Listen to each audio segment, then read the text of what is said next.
Welcome to the Integrated Schools Podcast. I'm Andrew, a white dad from Denver. And I'm Val, a black mom from North Carolina. This is Gratitude and Validation, one family's journey through integrated schools.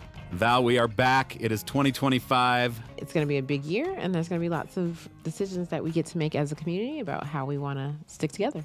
Yes, and I think that idea of sticking together is so important because there will be lots of things that happen over the course of this year and maybe the next couple of years that try to drive us apart. And I think that finding ways to be in community, finding ways to stick together is going to be really important. And that's my preference, right? My preference is that we do all of this work together. And so I trust that you and I will certainly find ways, and we want to encourage our listeners to do the same.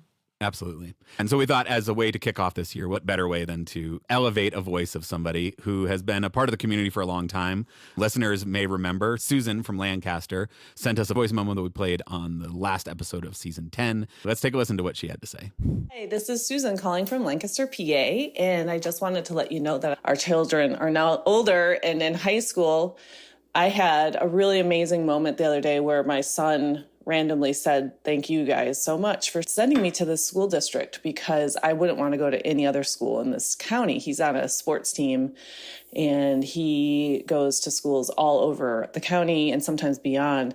And he can't stop commenting about, how white the schools are and how awful he feels like it would be to go to those schools.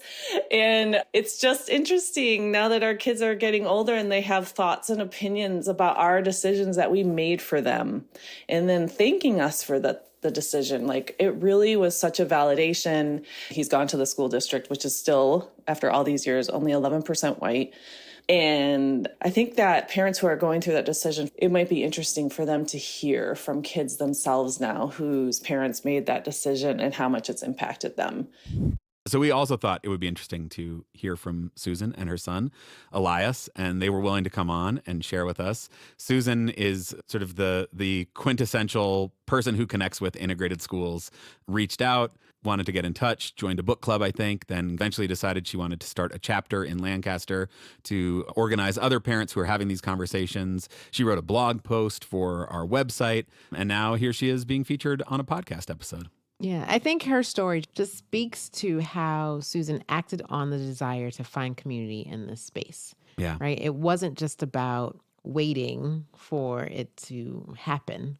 Like, she actively sought it and actively took the next steps to make sure that she was invested in her community and that she could create this sense of community for others. And so don't wait around, folks. It's on you. That's right.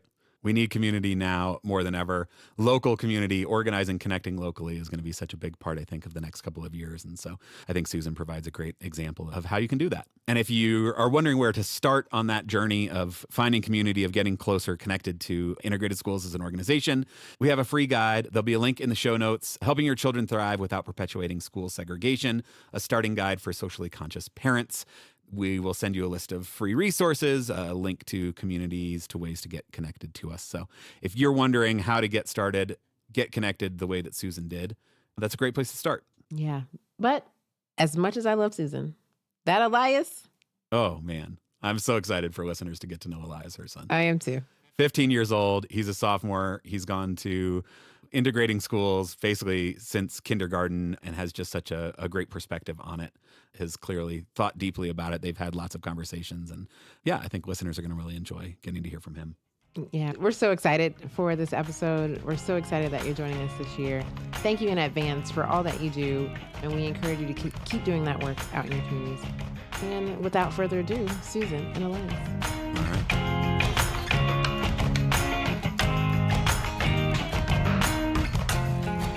My name is Elias. I'm a white student at a predominantly Black and Latinx school, and I'm a sophomore.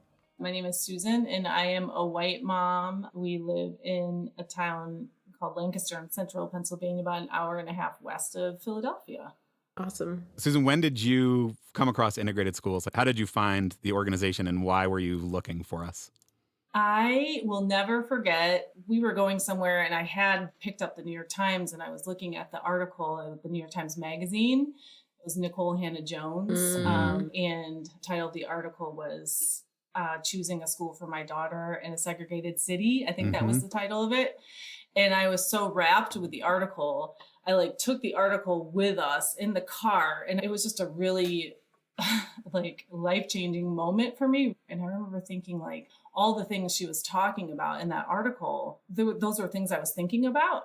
Mm-hmm. And I had never heard anybody articulate them. At that time, Elias was 5 and we were going through that exact process. So as she was kind of explaining the process of choosing a school in an environment like that, we had been doing a similar thing as white parents, you know, in this predominantly Black and Latinx school district.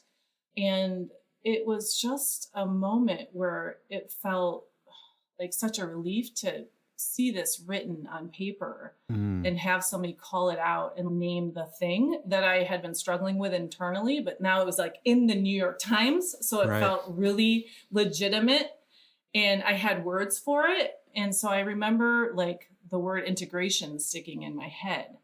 And when I got back home, I was like, this is the thing. It's integration. I have to like look this up. It just started me on this path of like looking online, and I found integrated schools almost immediately.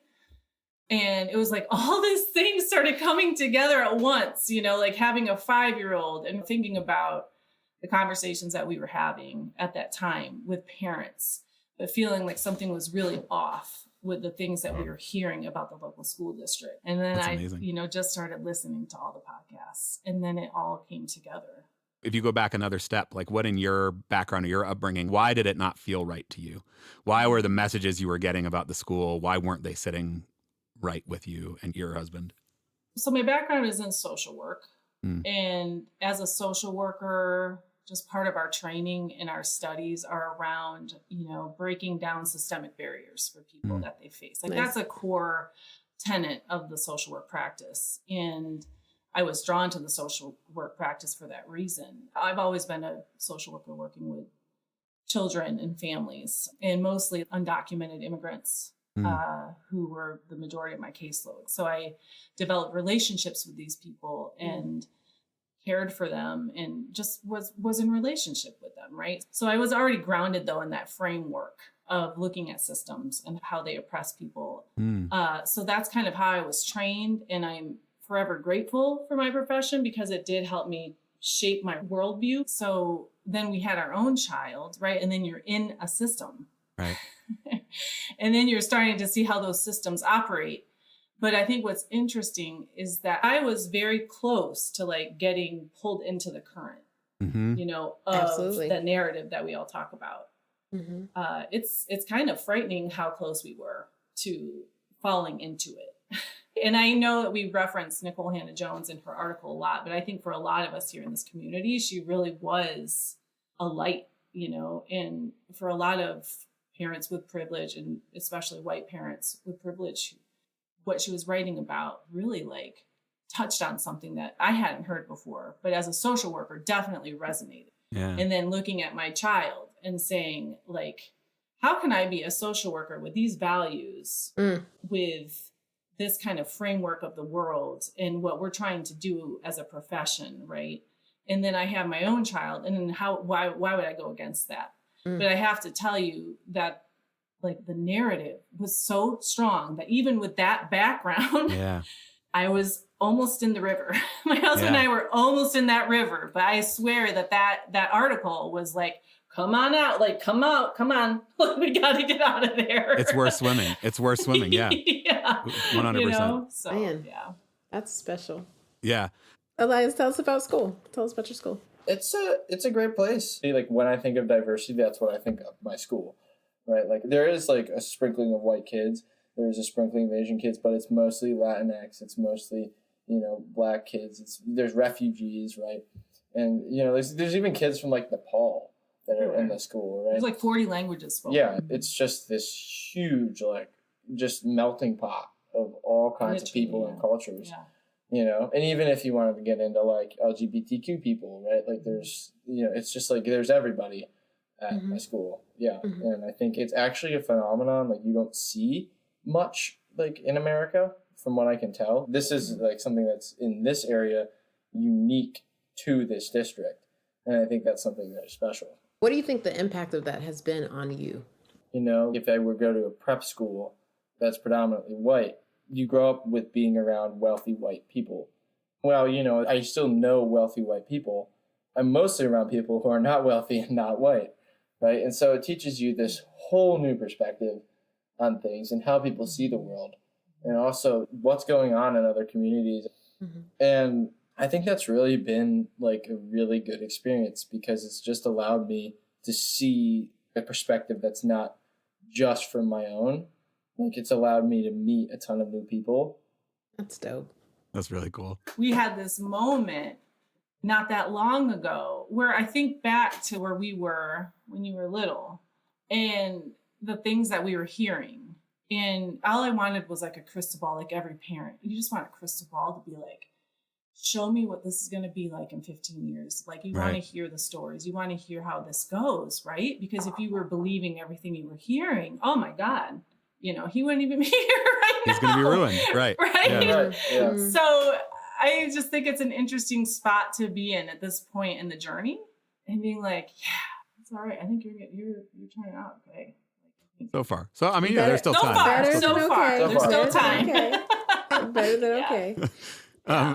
okay. Give us the lay of the land of Lancaster a little bit. What do the schools look like in general? What's the white parenting technique to either hoard opportunity or opt out? How do things typically play out? Yeah. So Lancaster City is about 60,000 people. I think it's a very unique location because Lancaster is known for its like more rural kind of Amish population. And before we moved here, that's kind of how I visualized it. And when we moved, I was quickly struck by how diverse the actual city of Lancaster is. Right. There is a large African-American population that has been here for centuries. There is a very large Puerto Rican population that has been here for decades. And then more recently, we are known as the refugee capital of the United States. So we actually have like a really large population of refugee families. So I think it's 40% Latino, I want to say about 40% white, 13% Black, and then there's like a small proportion that's Asian and other like mixed race. Yeah. So the actual city is super, super diverse in the midst of this really rural, very conservative area of Pennsylvania. So it's a very unique place, but not surprisingly, like our school district does not reflect the population of the city. So our school district is actually 60% Latino, primarily those of Puerto Rican descent. And then we are 17% African-American. I think we're 12% white, and the rest is Asian or other race. And then the other thing about our school district is that it's primarily low socioeconomic status. I think 85% of our school population is at or below the federal poverty level. Where do all the white kids go? We see it in every city, but every city has like a slightly different version of how it plays out. Right. Here it's predominantly private schools. Yeah. There's three big ones. Mm-hmm. There's a Catholic one, there's a prep one, and then just like an independent one. Mm-hmm. I think most of the white parents in Lancaster County are going to be at like surrounding school districts, like not the city district, but Right. ones around it. It's predominantly Country white or district, like white families around us. So I think that's another thing that we see is people moving out to the suburbs when their kids get to be school aged. Where there's like The no school's better. Black families out there. Like, Right. There are some. You know, Mhm. Let's talk about elementary school. Where did you end up going? What were the demographics of that school like? How did that decision come to be? I'm guessing that Elias, you didn't have much say in your elementary school experience. I did not. You're like, I'm trying to listen to Nicole Hannah Jones too. Whether he wanted to or not, yeah, he was going to. Yeah. Bedtime story. Yeah. The 1619 Project. Every night before bed. That's right. Once upon a time.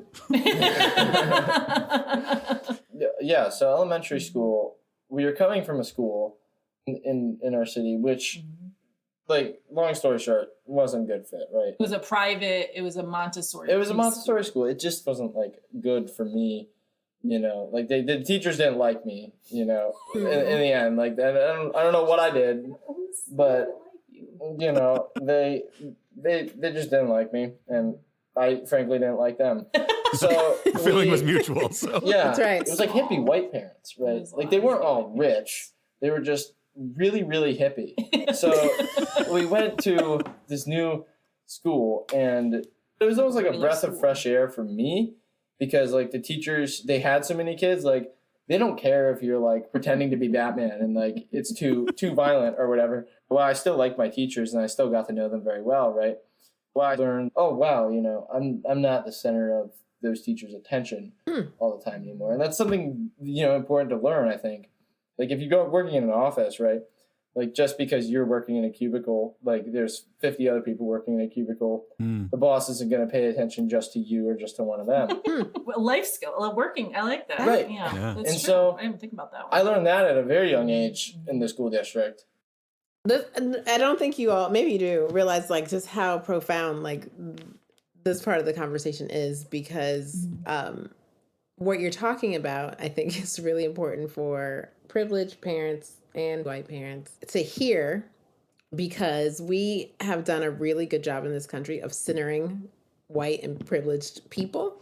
Yeah, for sure. And right. to hear like there are also other people have equal value in the world, I think is not a lesson that people necessarily get as early as you got that. It's like I'm just sitting here, like my mind is just blown, because I didn't see that coming as one of your lessons, right? And I didn't even know it was a lesson that could happen as a result of going to an integrated school.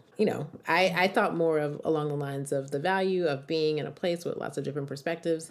I didn't think about the impact of not being centered as one of the significant lessons. Yeah, that's something we always struggled with, right? With a lot of those other schools, was that. Yeah. And I think, in fact, like, as a white person, you probably should learn not to be centered, because the whole thing is set up for you. It's set up for you to succeed. And, I think that's really good to learn. In kindergarten, like, we were all just hanging around white people. And so it was time to color. There was like the tan peach colored crayons. So we said, pass me the skin color, right? Because it was what we knew. And by first grade, I was no longer saying, pass me the skin color. I was like, this is not the skin color, right? There's more. Like the new norm was there's tons of, skin colors. Right. It could be, including orange apparently, but yeah. Who knows? Who knew? But Who knew? That didn't surface into a couple years later. Yeah, that's a more recent one, but. This is the best interview ever. Were there things that you missed out on at that elementary school that other people in your sort of social circles were getting at their, staying at the Montessori school or going to the prep schools or whatever? Were there things that felt like you were giving up in exchange for these important life lessons? So I think like the Montessori school, it's definitely like has this like idea of like independence, right? Being able to choose what you want and, select where you want to go. The independence there, like some people might think you're losing by sending your kid, to a school with a set curriculum like that you have to learn. You're like, I don't think that's true, right? Like you can still build a sense of individuality. It's a very diverse school that's prime time for building that individuality, right? Like this is who I am, and it's even more meaningful, I think, in a way. You have something even more to add to this new community that you're part of. We know a lot of families who continue to send their children to that school. And I think it's an interesting question. Like, do you feel like the kids who now, interestingly, that school only goes to 8th grade, so a lot of them funnel into our high school. But do you feel like those kids that went there, or even the kids that who have gone to like the other, predominantly white schools in our city, like, do you feel like they're getting something that you haven't been? Like, do you feel like you're missing out on something? I don't think so. So I always believe that white students who go to predominantly Black and brown schools do have the ability to break out of that mold that is whiteness. I feel like white kids in a predominantly white school feel like they have to subscribe to whiteness. But if you go to a diverse school already, then I feel like you can possibly be more of yourself, because you aren't only supposed to be a certain way, wear a certain brand, do certain things that are aligned with whiteness. What are your thoughts on that? Yeah, I think that's definitely true, because, obviously with all of those people comes all this culture, right? And that definitely, influences who you are, how you think, how you view the world. I think that is like 100% true. Like you are able to break out of this like stereotypical mold of being like a privileged white person, right? The second episode ever of the podcast was the Borden family from Minnesota. I remember that. Right? Yes, that was very important. That was a very important episode. And Summer Borden, who was a I think she had actually just graduated. She was like a freshman in college at the time, but she had said something to her parents. They had moved from an almost all white school to an integrating school, and she said she just felt like there were so many more ways to be. That at her old all-white school, there was only one way to be. And at this new school, like the possibility of ways you could be had just expanded so much, and that she really appreciated that. That was a great episode. Yeah, no, 100%. It opens up just like so many doors. Because like really, if you are just spending time with one kind of person, you're going to only see that one kind of person rather than seeing all these different kinds of people. Right, in this very open, accepting community. I'm glad to hear that you have been accepted. I think what you're touching on, Val, is like, that was my experience growing up, right? Like, I think for like so many white people, I mean, the vast majority of us, right, were like raised in these bubbles where it was like, this is your religion, this is what you're going to do, this is how you're going to be in the world. I think that was a hope of ours too, was to offer a different way to be white in the world. Yeah. You know, there are different ways we can do this. Totally. How are you going to do that if you're not in a system that isn't completely set up for it? It's like, you know, like what I always like to think about, it's like, you know, it's like, oh, well, the civil rights movement ended everything. I'm like, you know, but did it? Right? Because there's still just white people that just clump together, right? And it's completely separate. And I think like in going to the school, I've learned, you know, maybe that's not the best way of doing things, right? Maybe you can't always just, you know, go home and hunker down in your boat. Maybe you actually have to go out into the world and, you know, be with people. That's what's up. Talk about middle school. Did you have a little more say in the middle school process? No, I don't really have any say in any of it. Just kind of go along. You knew there was not a choice. Yeah. There was never going to be a choice. So we were going to make it. By that rate, the fire had been lit in my mom's heart. You're like, you're going to a public school. Well, and I think middle school is that time, right? Okay, so with our school district, like you have your neighborhood school, and we do live in a predominantly white neighborhood, and our city is very segregated. And then middle school, you start getting, I can't remember, 4 or 5 elementary schools into one. So that's when things became even more integrated, was in middle school. But that's subsequently also when we saw people that we knew being like, you know what? I think I'm going to skip out of this. Yep. Like, maybe we'll see you back in high school, right? Like, there's just this weird thing with middle school. But yeah, you knew. I was like, no, we're not. Again, it was kind of like the elementary river of things that we were hearing, right? It just gets more intense when you're in middle school. Yeah. Everything gets more intense when you're in middle school. Yeah. So. Amen. Yeah. That's just middle school. It's just middle school. And now it's like, I keep saying to people, like, these are 12-year-olds, like they're 11-year-olds. Like, they are going to be a little insane for a little while. Things get a little rough, you know, for all the kids. So middle school was very different because in elementary school, it's just like randomized classes, right? You know, like one year I'd be with my best friend, one year I wouldn't be, right? And that's just how it was. But in my middle school, this is not the case at all middle schools, but there was like the honors classes. And so the honors classes very early on, I was like, oh, where'd all the Black and Latinx people go? You know, it's like, oh, well, they're in the classroom next door. And you just move around with this class all day. That was one thing that definitely kind of like struck me as a little bit different than what I've been used to in elementary school, which it was a very segregated system. It was obvious, right? Like every honors kid knew it. It was kind of a bit problematic because, yeah, it definitely took away from a lot of the people that you could have connected with and could have been friends with, since middle school is like the real time for that, you know, for making your friends. So I think that was kind of sad. But there were still classes that I had that were with everybody. But, you know, it definitely was something to note. It was notable. Yeah. The tracking. Well, you noticed it. I mean, I feel like that's, you know, the benefit of having been in your elementary school was you noticed it enough to be like, something is weird about this.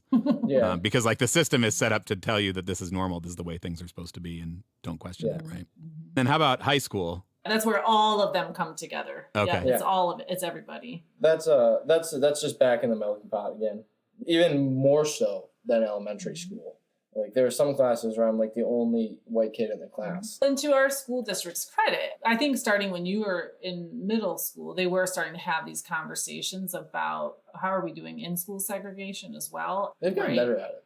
Right. It's And I do gotten think better. that It has they're gotten a lot making better. efforts Yeah. to like start detracking students. And I think we're starting to see that in the high school, right? Yeah. So I will give our school district credit because I think that was the leaders. They made, equity a part of what they wanted to address. Right. And if you're going to address that, then you're going to have to look at how in-school segregation is playing out too. There's some classes where I'm like the only white kid. And it is like an experience, to learn, because it's one that I've had, countless times. And now it's just like second nature. And that's like being the only white person in the room. And I think a lot of parents probably send their kids to private schools because they don't want that uncomfortable situation for their kids. And the truth is, if you're the only person of anything in a room, it's going to be uncomfortable, right? Mm-hmm. And like, how do you think people have been feeling throughout history, right? Like being the only woman in a room full of men, right? Mm-hmm. Even in politics, right? Look at the Senate, look at the House, right? It's like there's a handful of black people and it's like all white people. It's like, wow, like this is something that's real. It's something that happens. Sometimes you are just like the only person that's white in a room. And you have to learn how to be in that situation. And, spoiler alert, it's actually not that hard, right? Surprise. It's not. You actually can just be in that we're all space. You can do it. Yeah. We're all human. you We can all do like it. sports, we all Right. like, movies and stuff like it's not hard. Yeah. Yeah. So, it's actually like a skill, and unless the people are all like jerks and I have no problem being in that room, Mm-hmm. And But in a room full of jerks, it doesn't matter what race they are. doesn't matter. That's the Right, problem, right? correct. It's not. It doesn't have to do Correct. with their race, No way. right? Right.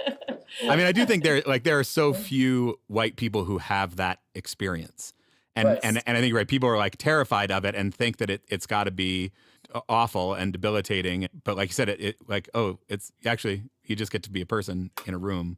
It's not actually a big deal. Yeah, it's just a normal part of life. Yeah. So it's clear that you all have a relationship and you've been talking about these things for a long time.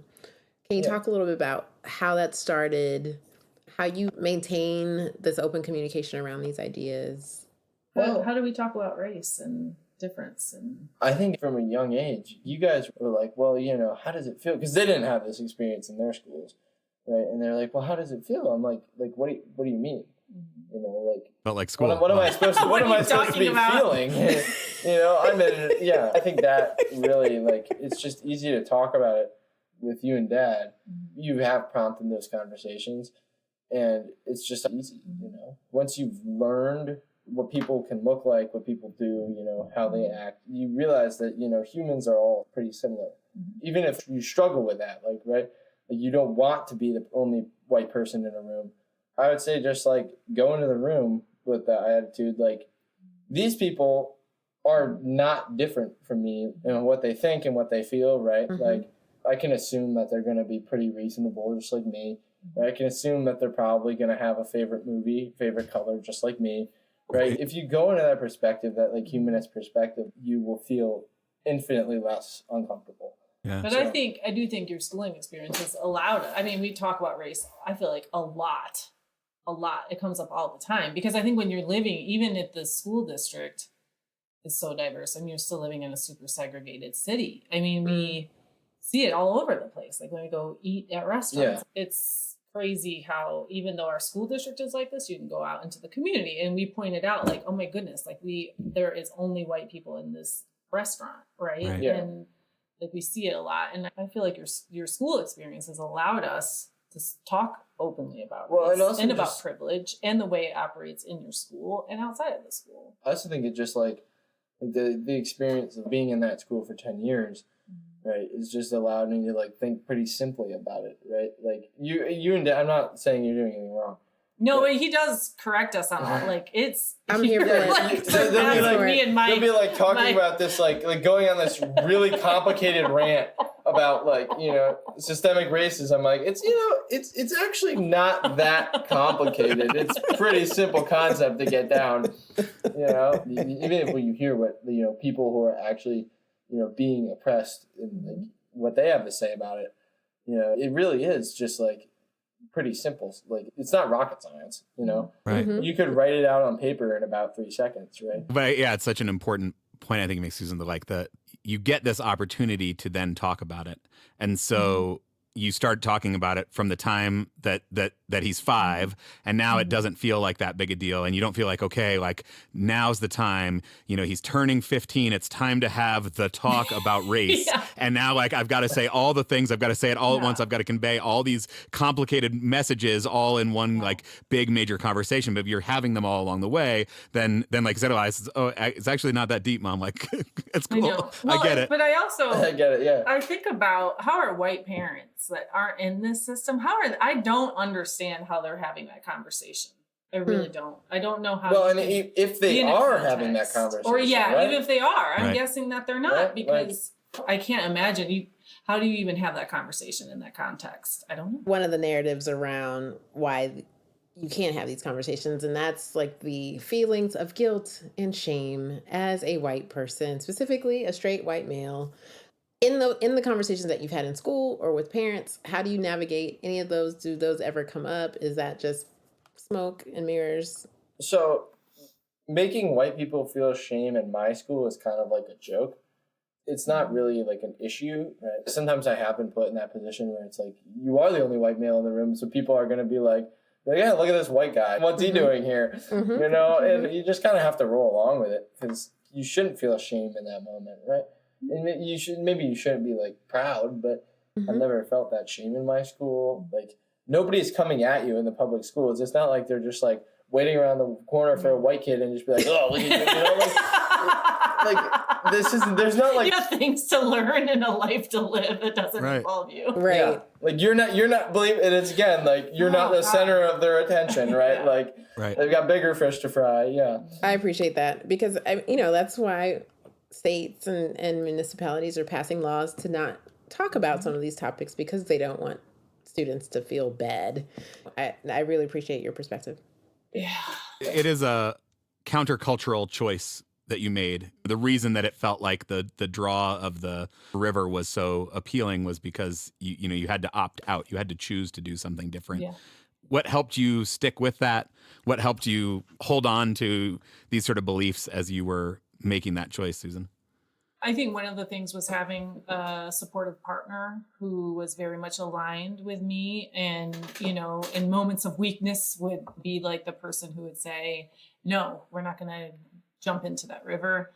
I think having a close group of friends who I had to find, who are aligned and who are making similar choices, who I trusted, because you do have conversations where you have to get vulnerable with people.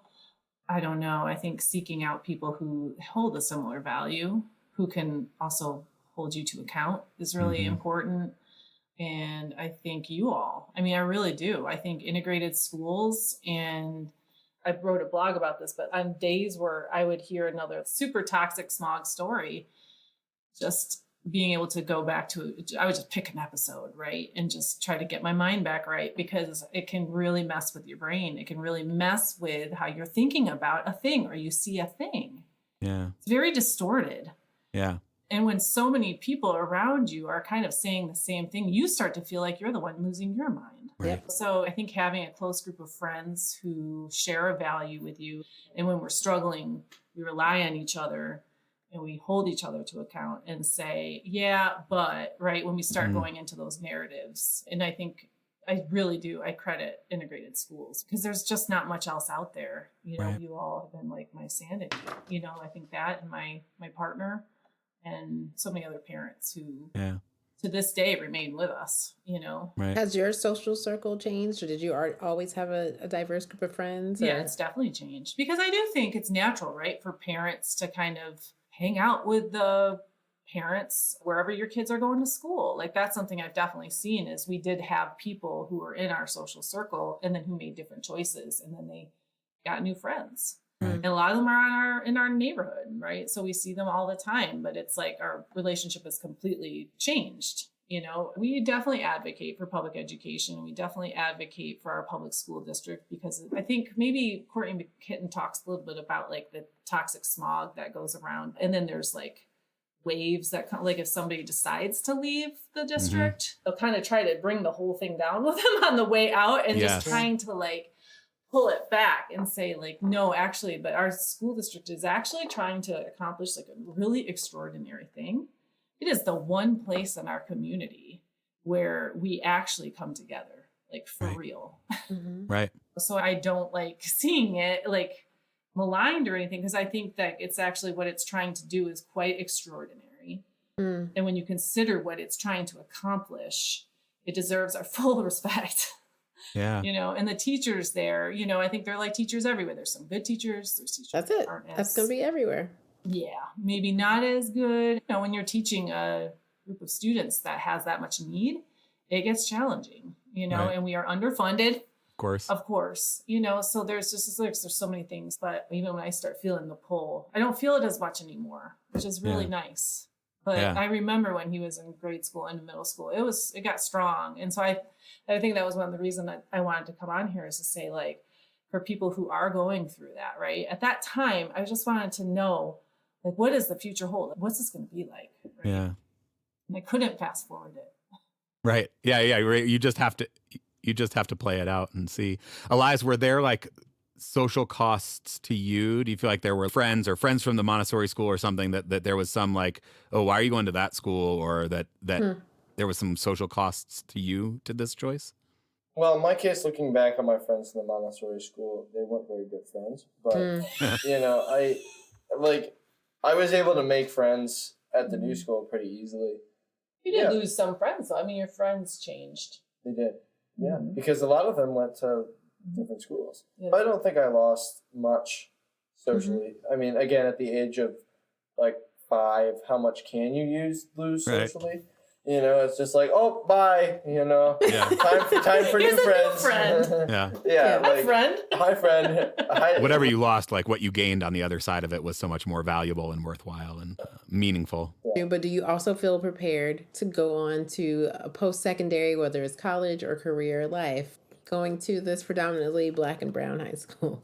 Yeah, I definitely do. And especially one of these giant state schools that has like tens of thousands of kids. There's no way you're going to spend a single day where you're only talking to white people, right? And I think that that's something absolutely to consider preparing a kid for college. So the high school now has brought a bunch of people back together, people who had Montessori, who had prep school, who had Catholic school, whatever, all sort of back together. You don't feel like you're academically behind or drowning or not able to keep up. I mean, I think that's one of the things that parents will often use as a justification for opting out, particularly at middle school, right? It's like, well, now, as Courtney McKitten used to say, like, middle school is where things get hairy, both literally and figuratively. And so, like, what, the excuse will be, well, like, now the academics really count, and I don't want them to fall behind and then not be able to take, whatever math class that's going to allow them to go to college or whatever. But you don't feel like you sort of lost out on some academic things from the schools that you went to? Not at all. Actually, rather than me getting set behind, I think I was well in pace. And, even like maybe even more in pace with them in a lot of ways. Yeah, I think that's like one of the narratives that kind of freaked me out the most, right? And actually, now that he's here and, we have statewide assessments, so how you're performing on average with other kids, right? And you haven't fallen behind academically at all. In fact, you've excelled. And I think that's like a testament to our school district and the teachers. So like, it's been the opposite. Yeah. Kids that have come from other schools are actually, they're the ones who are academically behind. So, and I think even like socially too, like, if you are growing up around an all-white community, you're not going to learn how to be in a community that's not all white. I think that's another thing we've seen. Yeah, there are some kids that do transition into our school. I think, and they just hang around the other kids that came from the same school. Or like, it's been socially hard. It's hard. That's a hard. And I do want to like emphasize the message to parents here. Don't think, oh, then it's too late to send my kid to that school. I don't think that that's true at all. It's ideal to send somebody in the school from K through 12, but that's not always the case for a lot of people. And I would say it's not too late. It might be a little bit hard, a little bit challenging to make new friends, but I do think it's worth it. It's something you have to adapt to, right? And I think people can do it, with the right mindset. They can absolutely fit into that school perfectly, So what do you want to be when you grow up? I don't know yet. Well, if you decide to be a parent, I think you would be phenomenal at that. Yeah. Thank you. Much. That's really sweet. Yeah. Absolutely. Yeah. My kids are going straight to the closest public school. Well, That's right. Yeah. He knows we just stamp it. Yeah. So that's it. We've set that one. Where's Grandma? Grandma doesn't exist. We chose the school. Grandma's gone. Yeah. Yeah. Susan, how does it feel to be here? I mean, you're not done. Your work is not done. 10th grade, there's still some time. But yeah, like how does it feel to be kind of on the other side of the terror of it? Again, it was not the school, it was not the students, it was the people around me that were really messing with my mind. And so right now I feel at peace, I feel at ease, I breathe a sigh of relief. Yeah.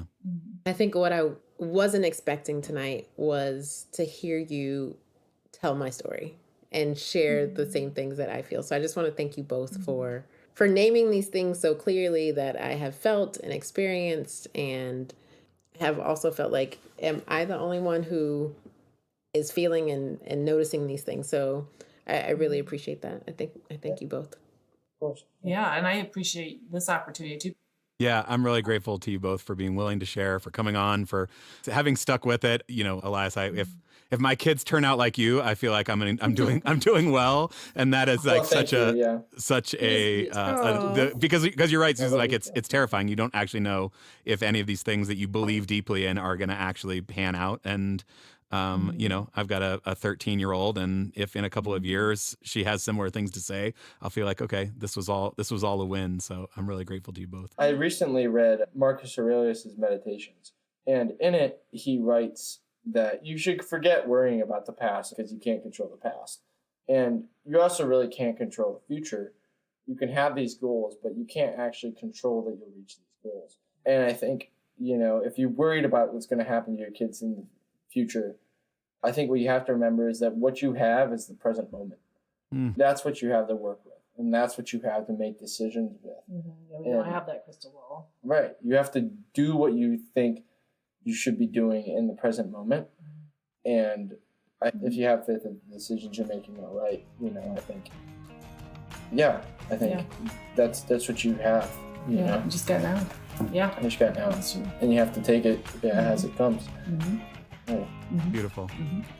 Thank you Your both. best. I'm just going to go cry in the corner. Yeah. Thank you guys. Oh, this fun. is so lovely. I don't want to leave.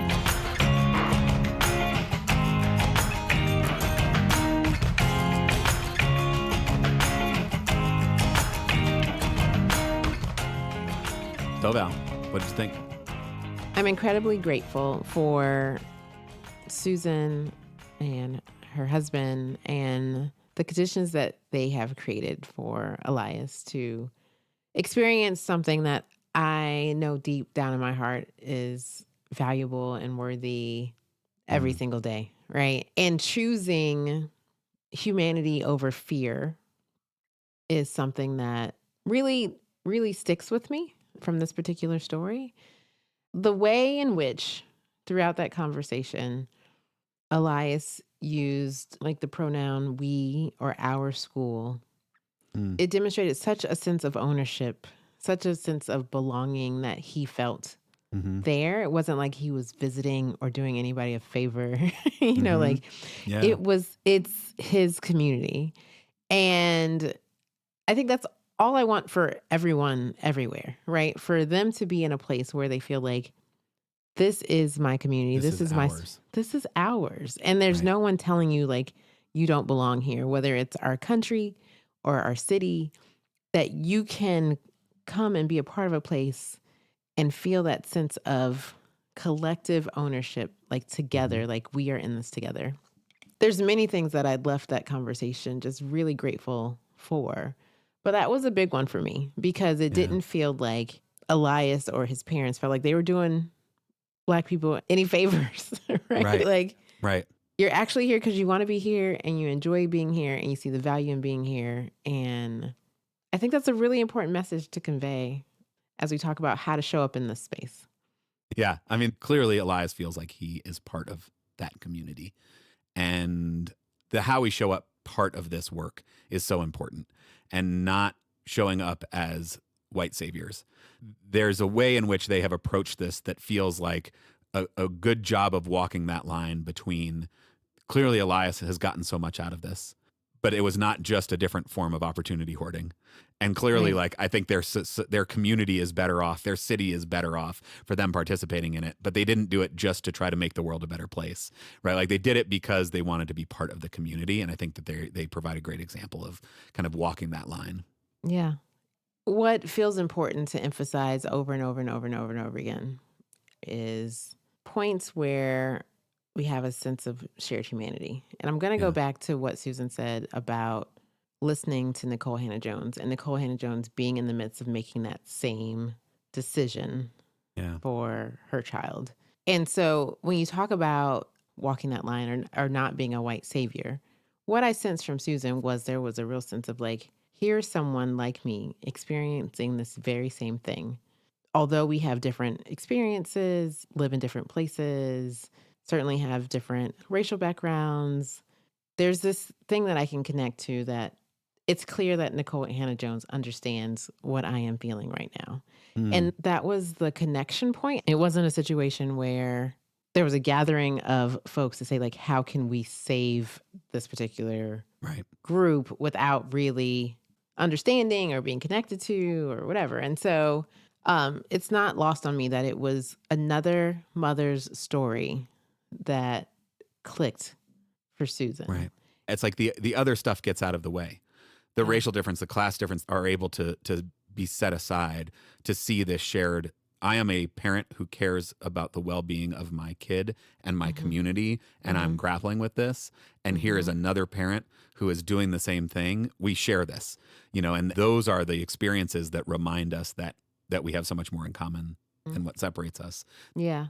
That's the promise of integrated schools, right? Is like our kids get to start doing this. So there was sort of a perfect confluence of events for Susan where Nicole Hannah-Jones, who's writing in the New York Times Magazine, who is able to present these ideas in a way that can really reach across boundaries, hits her at this moment where she is also grappling with this.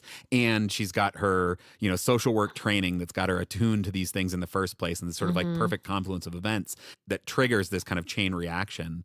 But like, how much easier will that step be? I mean, Elias said right at the end, like, I know my kids are going to public school, like, or my mom's Love going to it. disown me. So he is set up even better to engage in this. And like Elias said, it's actually not that complicated, right? If we actually start on the path of we are all human, this like humanist perspective, that actually there's all these things that make us similar, that it's actually not that complicated, that we actually can find each other's shared humanity if we're in the spaces to do it. In addition to academically being on track, having a greater sense of shared humanity, it was also clear how he was going to apply his experiences being in a diverse area to his work life, his professional life, his like adult life. This is what is going to be required of me, as I go to college, or what it looks like in the workplace. I'm going to work with people different from me, and I'm going to have to figure out how to do that. And I may be the only one in the room again. And I see Right. value in that as well. And so he does make it seem so simple, right? Yeah. He makes it seem very simple. I am not surprised that Elias has had a good experience. And there's part of me that never wants other white families or privileged families to be surprised, that they've had a good experience at a school that is primarily Black and brown. And yet I people feel that way. Right. When we read research about the benefit of attending an integrated school, like we can process that logically. But there are so many lessons that Elias named that I wasn't expecting. And a significant one for me was his internalization of like the white male body not being centered, Yeah. and that everyone in the classroom space has equal value. And even recognizing that as young as early elementary school, Right. when it went from hey, look at me and everything that I'm doing. Like, hey, Elias, you're one of the other kids here, Right. you know, Yep. and not to say that he wasn't attended to, but certainly Elias felt a shift in his own spirit. Like, oh, wait, it's not just about me here. Right. And how that can make a significant difference moving forward. And that part blew my mind. It is reassuring, even for me, to see where Elias has landed after this experience. And obviously, everybody's experience is different in every school. This is one example, but my hope is that listeners will hear it and it will help turn down, as Anna Lauder from our leadership team often talks about, like the shark music, the sense of danger, the sense of fear that you talked about, that you can see an example of a kid who went to all the schools that I'm sure are poorly rated, that the white community has opted out of, and yet has ended up in this place, not just on track or maybe even ahead academically, but also with this great sense of shared humanity, also with this great sense of an appropriate space for him to fill in the world. I don't think you get to a school where everybody gets to say we about the school community, where everybody gets to feel like this is our community, unless everybody has a kind of like appropriate sense of how much space they're supposed to take up. And I think that is a big piece of what Elias got, starting in elementary school, is like the world doesn't revolve around you. You belong, but you belong in this sort of reasonably sized bucket, not in a bucket that is as big as the universe. When you talked about the fear, like that the shark music, I can certainly recognize and hear that shark music if I'm putting my kids in a space where they might be the only Black children there, right? Right. Is that the same shark music that is playing, or is it different? Do we hear the same shark music when we talk about like the fears for our children and being in places that might be unfamiliar to them? I just imagine that one set of conditions feels genuinely dangerous Right. to like the soul Mm-hmm. of a young person, whereas others just are like perceived or fantasized danger. Yeah. And that might not be fair. I don't know if that's fair, but No, I think it totally is, and I have reflected on this as well. I think actually maybe in like episode 9, the only one, talking about my experience of being one of the a small handful of white kids. Like there were challenges to that for sure. There were ways in which I felt other and had to work to find belonging, but it was between 8 and 4. In a society, in a country that was set up for me to belong in all the time. And even in that school was with largely white teachers and administrators who also, gave me a sense of belonging, and like school was a place for me. So I think the stakes are totally different. I think you're totally right. It's a tiny hint of what the experience of being the only one is like, but I don't think it's maybe the same shark music, but it's a very different size shark or something. That makes sense. Like everybody wants their kids to thrive. Everybody wants their kids to be okay. And I think that's where that kind of desire for the crystal ball that Susan talked about comes from, right? Is like, I want to know that what I'm doing is going to be right. And we never get to know, but like that desire for the crystal ball, I think, is also somewhat universal. Yeah, absolutely. And I was in a conversation with a parent who they have early elementary school kids. And they were talking about like just decisions regarding whether they should, Black family, whether they should do a homeschool scenario and whether they should do like outside tutoring at one of the like tutoring agencies. They were dissatisfied like with the current math instruction specifically that their child was getting. They thought the social emotional was okay, but they were concerned about the math instruction. I have a junior and a sophomore, and I'm able to reflect and connect to those really deep feelings of anxiety around like, are we making the right choice? Right. Yeah. In the early days, like they are so weighty. Yeah. And they feel so weighty. Oh, they feel so weighty. Yeah. And I feel lighter about it now. And what I shared was, I'm very close to graduation. My kids have a path and we're close to that destination there. And, what I shared was, once they graduate, they'll go to college. Maybe they'll change their major a couple times. Maybe the major will be something that, they eventually work in. Maybe not. Right. But hopefully, like, they grow into wonderful adults. They find their people, they find themselves, and they're going to be okay. And I think that being where I am, I'm able to like rest a little bit because we've gone through so many of these other decisions, and each time they've been okay. You know, Right. we've made it. And it hasn't been without its bumps, and it hasn't been without like regrets. Like I wish this was different, or I wish this Right. teacher was different. Like all of those things have happened. Can I just sit on that for 1 second? Because I think that is such an important part of it is like every decision is not going to be perfect. And that's okay, right? Like your kids are going to have a year where their teachers are not great. It's going to happen. That's not the end of the world, right? Yeah. And that doesn't mean that you did a bad job in like trying to decide where to send them. That is the nature of going to school. Some days are better than others. Some years are better than others. Some teachers are better than others. Yeah. And what I told him is like, sure, choose the additional tutoring if that makes you feel good in this moment.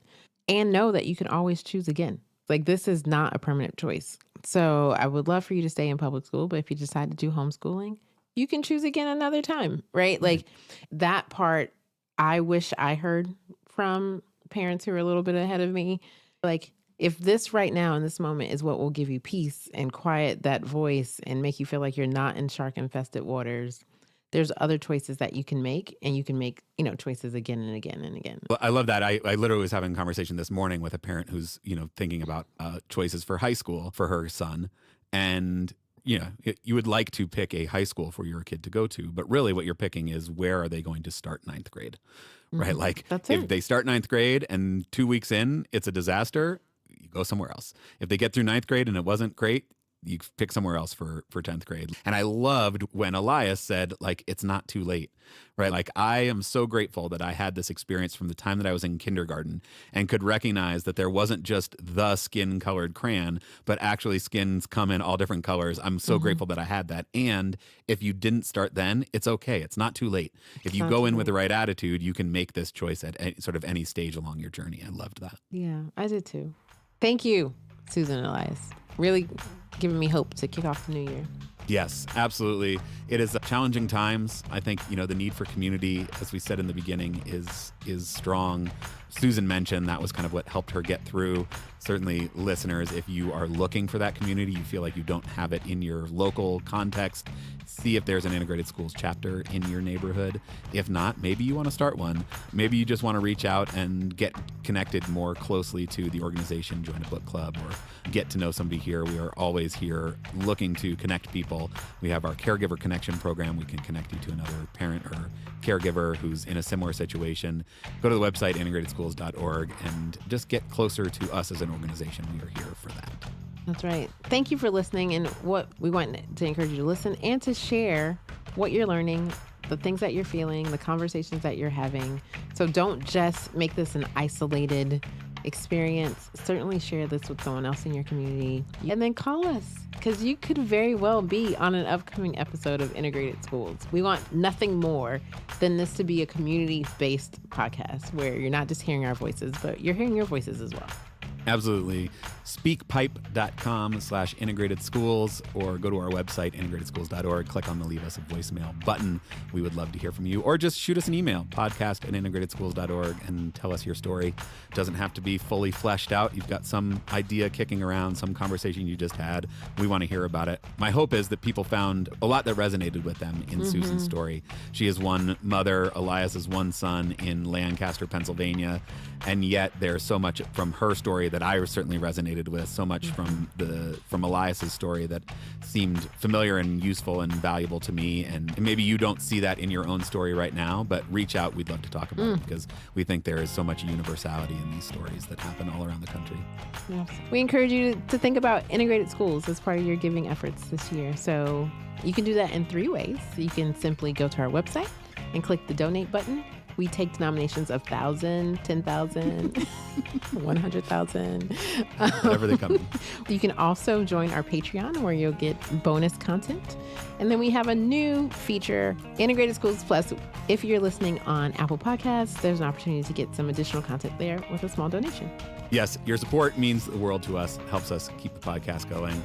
As we wrap up here, thinking about where Elias left us with Marcus Aurelius's Love it. call to live in the moment. We can't control the past, we can't control the future, but we can make the best decisions we can in these moments.